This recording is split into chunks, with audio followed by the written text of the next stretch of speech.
patología papilar, obstructivo nuevamente. Por histopatología, entonces, el virus tiene un efecto mitogénico y hace ese aspecto papiliforme por histopatología.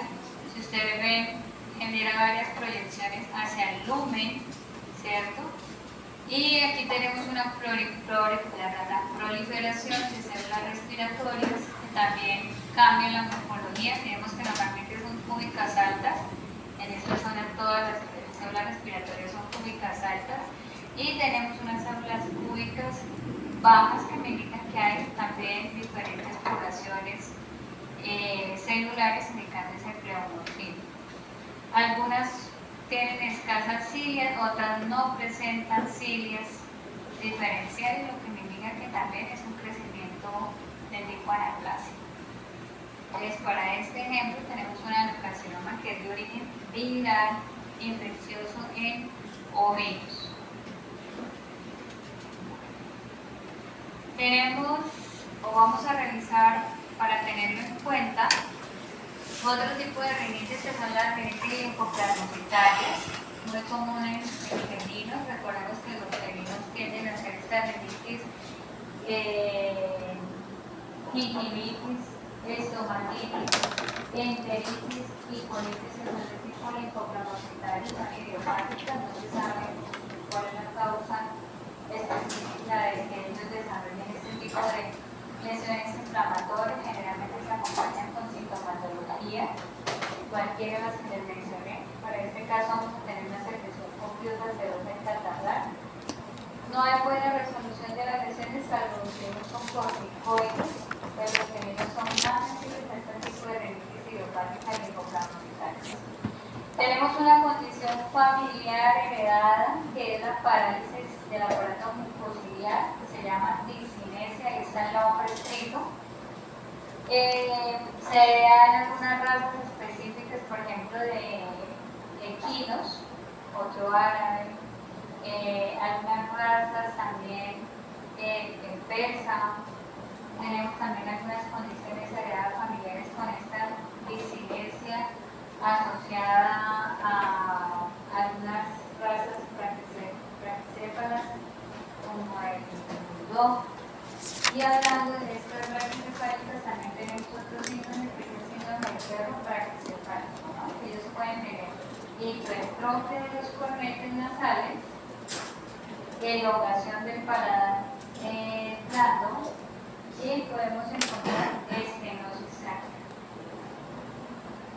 Estas razas braquicefálicas. Entonces tenemos acá una condición congénita que es la discinesia ciliar. Y para el síndrome del perro braquicefálico, lo que les mencioné, hipertrofia de los cornetes, elongación del paladar y colapso traqueal.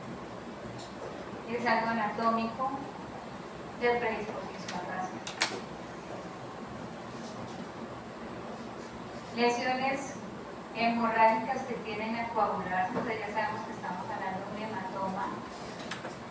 Para este caso es un corte longitudinal en un equino. Podemos tener entonces de cualquier especie. Para estas hemorragias con ruptura del etmoides tenemos entonces golpes, principalmente son traumas. Tenemos acá las principales traumatismo, masas, linfoma, en el caso de los hemorroides, linfosancomas asociados. La consecuencia clínica de estas lesiones son lesiones de rinorrea, que es hemorrágica, una secreción profusa hemorrágica. Asociado a epístosis también podemos tener, en el caso contrario de los équidos, trombocitopenias asociados a anemia infecciosa equina, de equina. Aquí tenemos ejemplos. Algunos équidos que, sobre todo los purasanguíneos, los ejercicios adultos, el tema de fragilidad capilar, aumento del trabajo cardíaco, eso facilita que se den hemorragias espontáneas también a nivel de mucosa nasal. Entonces podemos tener una lesión primaria traumática, trombocitopenias asociadas o una predisposición en algunas razas asociadas a vasos sanguíneos de calibre muy delgado con sobreesfuerzo o aumento del trabajo cardíaco y presión circulatoria. Pólipos. Entonces ya empezamos a bajar, vamos a los pólipos nasofaríngeos. ¿Cómo definimos qué es un pólipo? ¿Cómo sabemos qué es un pólipo? Pólipo podemos encontrar en muchas luces, ¿cierto? Pólipo nasal, pólipo intestinal, pólipo colon, pólipos, pólipos dentro del canal auditivo, ¿cierto? Lo más comunes son los pólipos nasales. ¿Qué o cómo identificamos que es un pólipo? Generalmente tiene una proyección digitiforme o piriforme en forma de pera, que es lo que estamos viendo en la imagen. Esto está muy grande. Las dimensiones de los pólipos más o menos tienen y el aspecto tienen esta forma, generalmente de longitud entre 2 a 3 centímetros de longitud, el diámetro no mayor a unos 3 a 4 milímetros, es que este es extremadamente exagerado, pero tiene esa morfología de pera o espiniforme. Son elongados o digitiformes. Se caracteriza por el pólipo tiene cistopatología, el recubrimiento en el sitio del epitelio donde se esté desarrollando. Entonces hablamos de un pólipo en el intestino grueso. ¿Qué epitelio está recubriendo el pólipo? Enterocitos, ¿cierto? Enterocitos. Para este pólipo nasofaríngeo, entonces tenemos epitelio, que puede ser respiratorio, aplano, escamoso. Es una proliferación que tiene el epitelio en este caso respiratorio, plano estratificado, y en el intersticio tiene una matriz rica intersticial, esto hialino, tiene fibroblastos y tenemos asociado respuesta inflamatoria y linfoplasmocítica, que en este caso está focalizada y difusa, pero generalmente la reacción inflamatoria y linfoplasmocítica es difusa. Acá tenemos una agregada tipo, pero generalmente es una proliferación difusa linfoplasmocítica.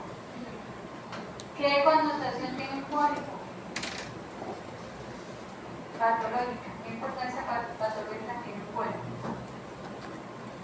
Con esas descripciones que acabo de decir. Para el caso de este felino, ¿qué le estará pasando o qué le pasó? ¿Qué le pasó a este felino clínicamente? Tiene nasofaríngeo del pólipo.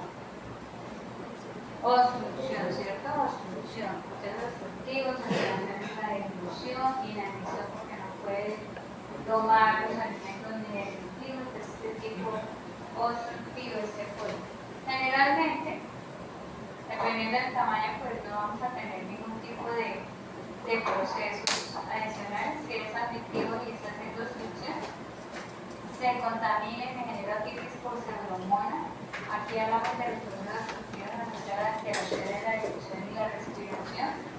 El pólipo intestinal, si no es obstructivo, pues no va a tener ninguna concentración importante. Si es obstructivo, pues va a generar tenesmo, decalitos, entre otras cosas. Pero en este caso, nuestro pólipo va a hacer obstrucción de las vías respiratorias. Generalmente tienen, les repito, tienen menor tamaño. Etiología idiopática. ¿Dónde habíamos hablado? Entonces vamos de la nasofaringe, pasamos de la faringe a la laringe, vamos en laringe. Ya habíamos hablado de esta patología.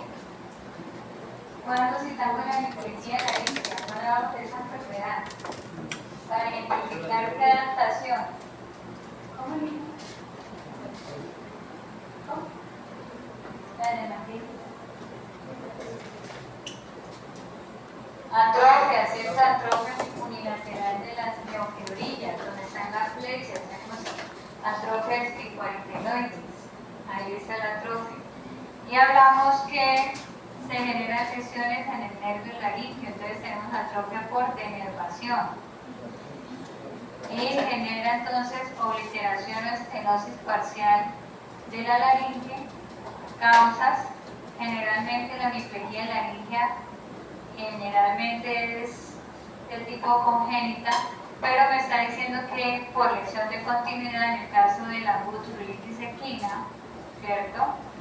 En el caso de faringitis, por ejemplo, necrotizante por Fusobacterium, inyecciones que me produzcan neuritis periférica del nervio laringio recurrente izquierdo o linfosarcomas que me inflamen y me generen cambios a nivel de la mielinización del nervio laringio recurrente izquierdo. Incluso aquí podemos incluir tripanosoma, que me genera también neuritis periférica, va a producir denervación y atrofia triparetinoides. Continuamos, lesiones laríngeas. Aquí les hagamos el edema laríngeo. ¿Dónde o qué patología es más común para que se desarrolle este edema laríngeo? Patología común del edema laríngeo común. La última que se está mencionando ahí dice que felino, pero puede ser cualquier especie. Alergia, ¿cierto? El edema laríngeo es un síntoma muy característico de los procesos alérgicos. ¿Qué pasa si hay edema laríngeo? ¿Cuál sería la consecuencia del edema laríngeo? ¿Qué le va a pasar si continúa el desarrollo del edema al paciente? ¿Cómo se va a sentir? Asfixia, ¿cierto? Esa puede desarrollar asfixia por el edema de mucosa laríngea. Aquí mencionamos algunas sustancias irritantes, inhalación de gases, desinfectantes, por ejemplo, en el caso del manejo de animales que tienen lotes productivos, el amonio es bastante irritante, el amoníaco de por sí de las camas en las aves es irritante, me puede generar lesiones también laríngeas en aves. Asociado entonces, por ejemplo, a la inspiración de moho del pasto, a la inspiración de criptógeno que normalmente se encuentra en los pastos, y me libera radicales libres. Los radicales libres pueden desarrollar esta lesión de edema al inhalar el criptógeno en los pastos. Y tenemos las reacciones anafilácticas asociadas no solamente a felinos, acá lo mencionan en felinos, pero puede ser en cualquier especie. Este edema laríngeo es moderado. Si se afecta la epiglotis, vamos a tener insuficiencia de la epiglotis y ahí sí vamos a tener un problema severo de asfixia en el paciente. Bueno, vamos a trabajar, bajamos, seguimos bajando, tráquea. Colapso traqueal. ¿Dónde les mencioné hace unos minutos el colapso traqueal con estenosis? Síndrome del cuello raquicefálico, ¿cierto? Lo podemos encontrar asociado al síndrome. ¿Qué otras patologías me pueden generar colapso traqueal? Una infección respiratoria, como el complejo respiratorio de los agentes inflamatorios generalmente de tipo viral, de traquealitis, pueden hacer colapso.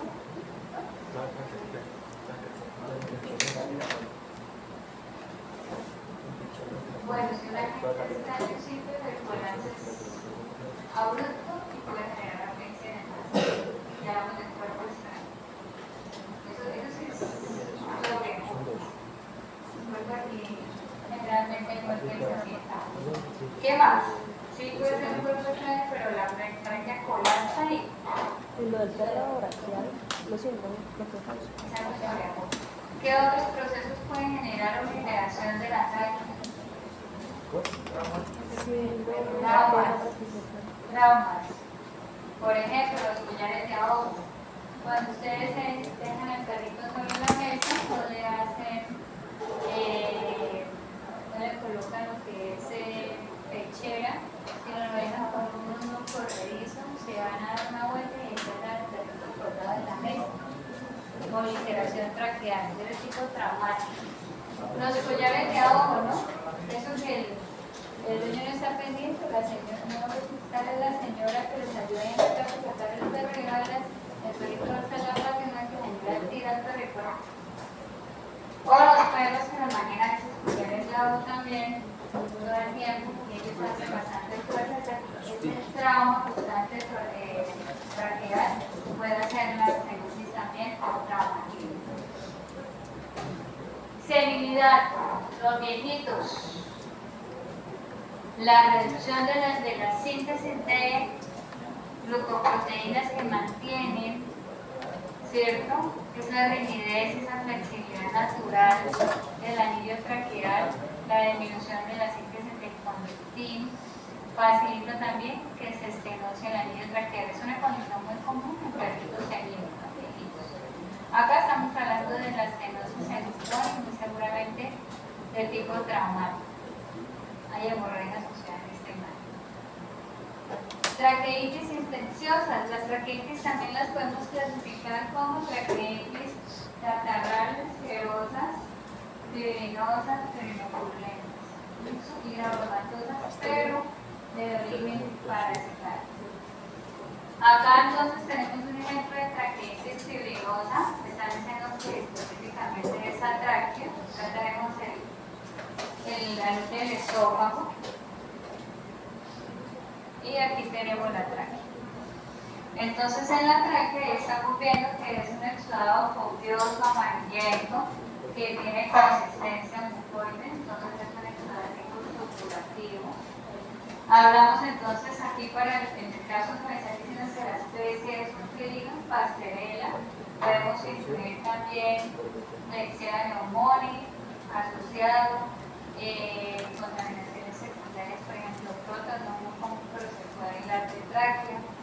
Ahí tenemos Mycoplasma felis, también lo podemos incluir dentro de esas bacterianas asociadas a traqueitis fibrinopurulentas, además de Pastorela mutosa. Klebsiella, Mycoplasma felis y Pastorela mutosa.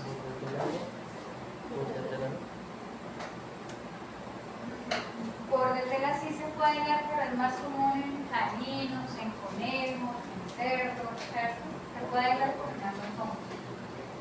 Esta traqueitis fibrinonecrotizante me dice que es por exposición entonces a sustancias químicas. Recordemos el ejemplo del paraquat. ¿Se recuerdan el paraquat que me produce esas dermatitis necrotizantes que fue un accidente por aplicación de electricidad en piel en unos bovinos? Bueno, cuando yo hago esos baños de aspersión con sustancias químicas, los animales hacen la inhalación de las sustancias químicas y yo puedo hacer una traqueitis de tipo necrotizante por la aspiración de los productos químicos. Generalmente, la mayoría de estos productos químicos, el mecanismo de lesión es producir radical el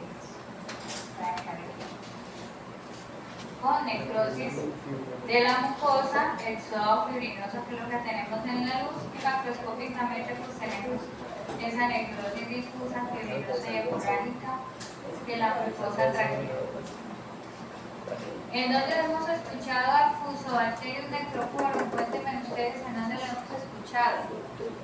¿En qué patología?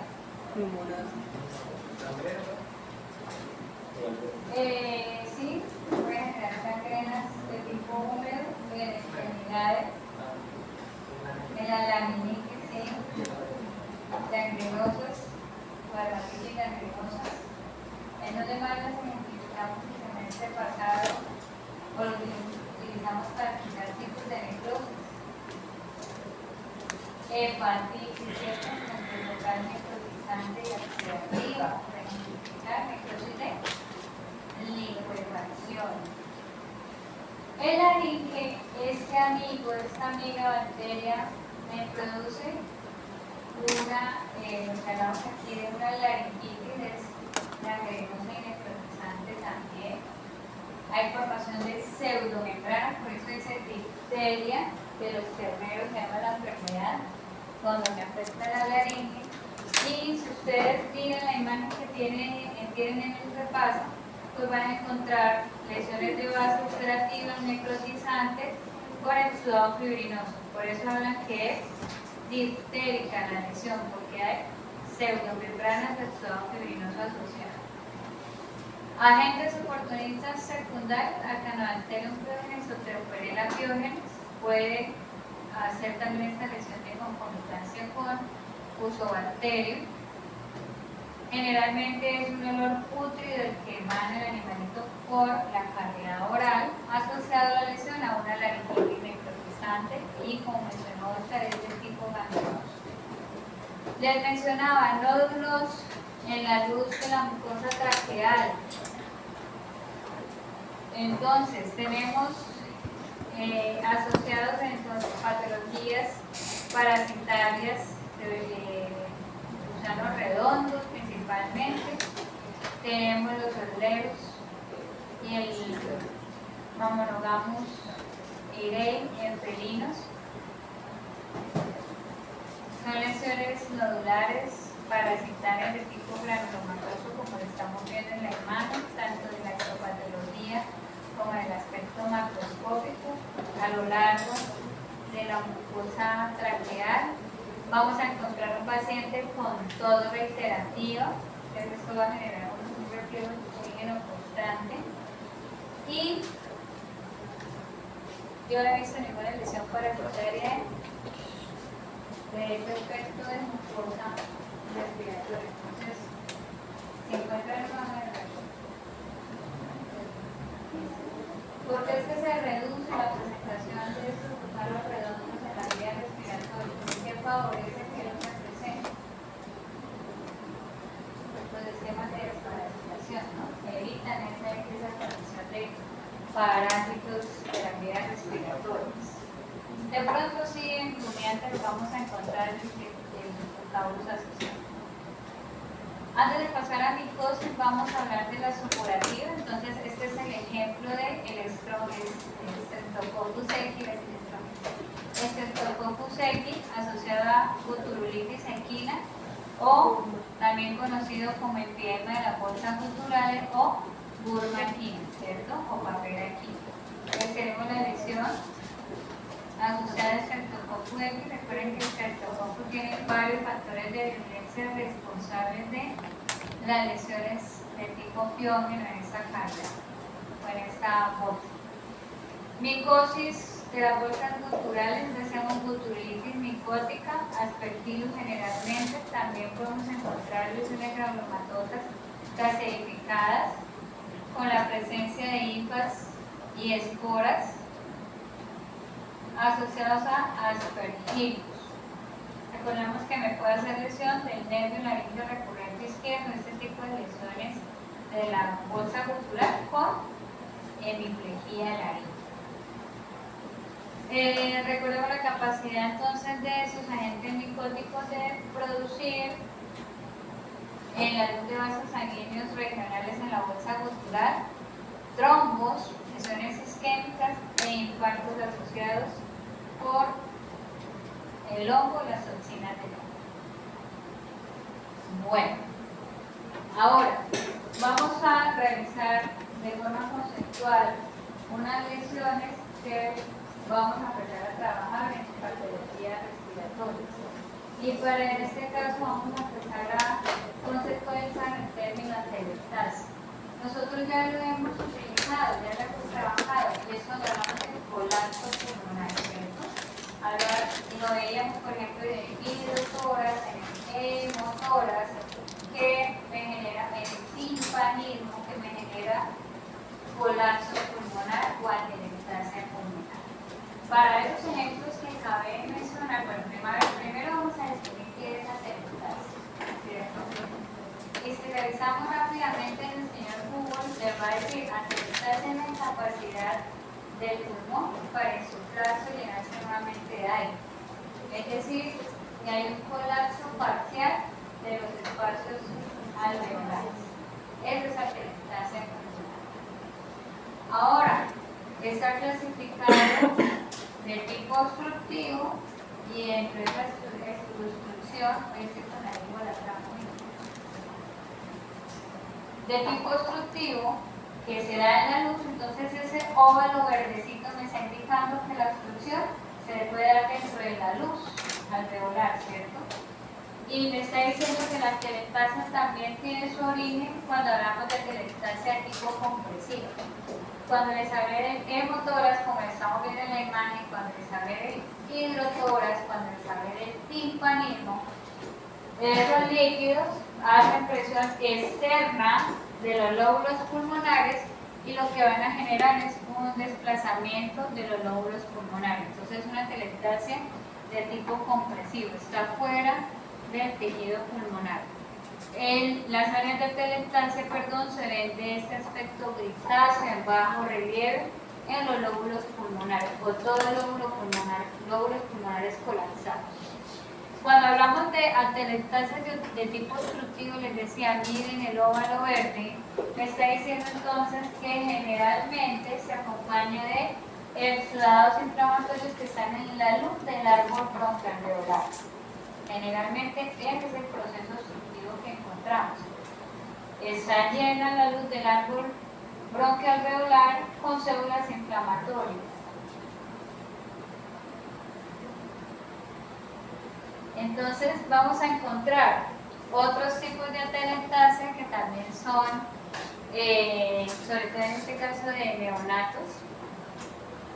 Hablamos de uno que es lo que uno conoce como atelectasia neonatal, pero esta es por inmadurez del pulmón. Entonces acá tenemos incapacidad del pulmón para llenarse de aire porque no hay cantidad suficiente de surfactante. Entonces ahí hablamos de inmadurez porque en el surfactante se mantiene todo el tiempo el pulmón colapsado. Solo hay insuflación del pulmón cuando se produce ese líquidos o esas sustancias surfactantes. Entonces hablamos ahí de inmadurez pulmonar. ¿Qué áreas de los pulmones de esos lóbulos pulmonares están normales? Las que se ven rosaditas, ¿cierto? Todo lo rosado que ustedes ven en este pulmón es lo normal. Lo que se ve púrpura en bajo relieve son las áreas de atelectasia. Lo que está en púrpura y bajo relieve son las áreas de atelectasia. Entonces ahí tenemos algo que tiene que ver con inmadurez pulmonar. El segundo evento tiene que ver con broncoaspiración. Mire que me está diciendo, este animal hablan de bueno, aspira la primera defecación, ¿cierto? Durante un parto que es distóxico, hay estrés fetal, el animal hace movimientos expiratorios bruscos y se meconean, dice. Hay broncoaspiración con mecón. Tenemos también la presencia de células epiteliales en la luz, también es de tipo multifocal el proceso de atelectasia y vamos a tener un aspecto muy similar a este, donde hay obstrucción completa de los espacios alveolares. Acá es por broncoaspiración. Tenemos un tercer factor que no está aquí, que es las atelectasias asociadas a procesos inflamatorios y a los procesos de broncoaspiración iatrogénica. ¿Cuándo hago una broncoaspiración iatrogénica? Cuando no hago intubación, cuando voy a hacer manipulación del paciente sin ayuno, cuando voy a hacer, por ejemplo, una descompresión gástrica y voy a aplicar aceite mineral en el esófago, la aplico por la tráquea, por ejemplo, broncoaspiraciones mucho en equipos. Puedo hacer una broncoaspiración de tipo iatrogénico. La consecuencia es entonces obliteración de los espacios alveolares o atelectasia y son de tipo obstructivo los eventos que acabamos de trabajar, excepto el primero que puede ser por inmadurez pulmonar o falta de surfactante. Otras lesiones que nosotros ya hemos escuchado, pero debemos nuevamente tener en cuenta es el enfisema, el edema, que es el alveolar intersticial, y dejémoslo ahí porque neumonía lo vamos a trabajar.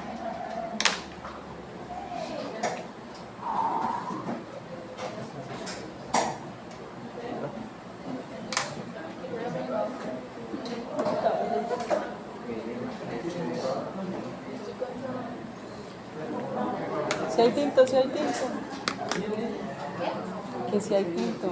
Digo, ¿usted no descargó el link nunca? Sí. ¿Ya? Ah, ¿cuál es el día? Pero, no le pago.